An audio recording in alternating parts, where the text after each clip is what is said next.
Bonjour, nous allons voir comment utiliser les services de Dropbox pour récupérer des fichiers qui pourraient venir d'élèves ou de parents d'élèves pour par exemple récupérer des photos à la suite d'un voyage, d'une sortie scolaire ou d'une compétition sportive.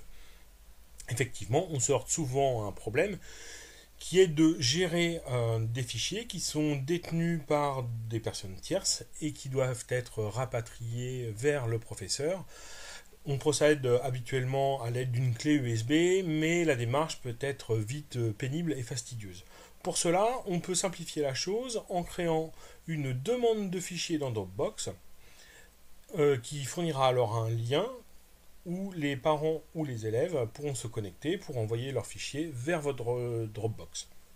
Si vous ne savez pas ce qu'est Dropbox, vous allez pouvoir consulter un certain nombre de tutoriels qui ont été faits par le pôle de compétences disciplinaires EPS sur la chaîne Dailymotion que je vous invite à consulter. Le premier tutoriel concerne le transfert de fichiers sans fil Dropbox où on vous explique le fonctionnement simple et facile de Dropbox. Un second tutoriel sur l'installation et l'utilisation de Dropbox pour pouvoir vous créer un compte. Enfin, un tutoriel sur l'utilisation de Dropbox en liaison avec une tablette.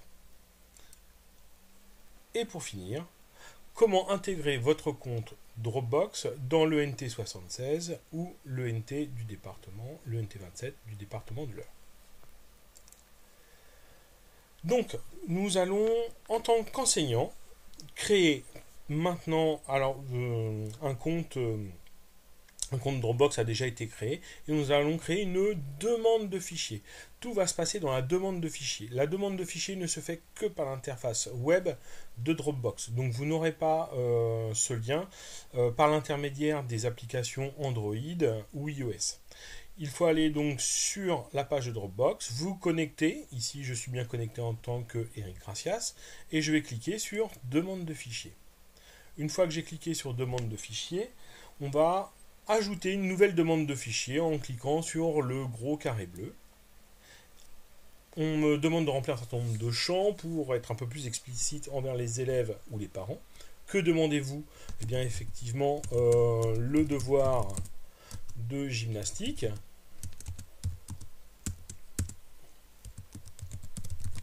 Voilà. Alors, par défaut, Dropbox me créera un nouveau dossier qui portera le nom de ce que je demande, mais je peux aussi choisir un dossier déjà existant. Là, je vais simplement lui demander de me créer un nouveau dossier. J'ai donc cliqué sur suivant. On me dit envoyer ce lien aux personnes auprès desquelles vous demandez le fichier. Effectivement, je vais pouvoir copier, puis coller ce lien, par exemple, dans le cahier de texte Pronote de mes élèves pour qu'ils puissent cliquer dessus et accéder à la dépose de fichiers. Mais je peux également, ici, mettre l'adresse mail de mes élèves ou de mes parents, mais là, ça devient un travail un peu fastidieux. Donc là, on va cliquer simplement pour fermer la fenêtre, et on va supposer que maintenant, j'ai donc envoyé mon lien à mes élèves ou à mes parents d'élèves. Je vais donc passer maintenant sur l'interface élève. Alors pour ça, j'ai ouvert une nouvelle fenêtre. Je suis bien là en navigation privée, donc simplement, je vais coller moi en tant qu'élève ici mon lien. Donc voilà, j'ai récupéré mon lien dans Pronote ou dans Arsène 76 ou par un autre moyen. Et simplement, je vais activer ce lien. Une fois que je me rends sur ce lien, on me dit effectivement que Gracias Eric est à l'origine de la demande, qui me demande un devoir en gymnastique. Donc je serai la seule personne à avoir ce fichier sauf en cas de partage, effectivement. Donc seul moi pourrais gérer les photos du voyage. Et donc là, je vais pouvoir choisir le ou les fichiers à envoyer. Donc je vais cliquer sur choisir des fichiers. Je vais me rendre dans Documents et je vais choisir Devoir gymnastique de Sabrina. Le fichier a bien été ajouté. On imagine maintenant que par exemple j'ai une série de photos. Eh bien je peux encore par exemple ajouter un certain nombre de photos. Je vais aller dans mon dossier images. Je vais ajouter une photo d'index. Voilà. Ils sont ici. Donc moi je suis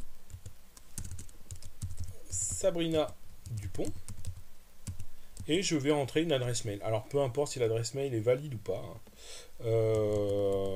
Moi je vais mettre une adresse mail qui ne fonctionne pas, mais c'est pas grave. Je vais donc transférer.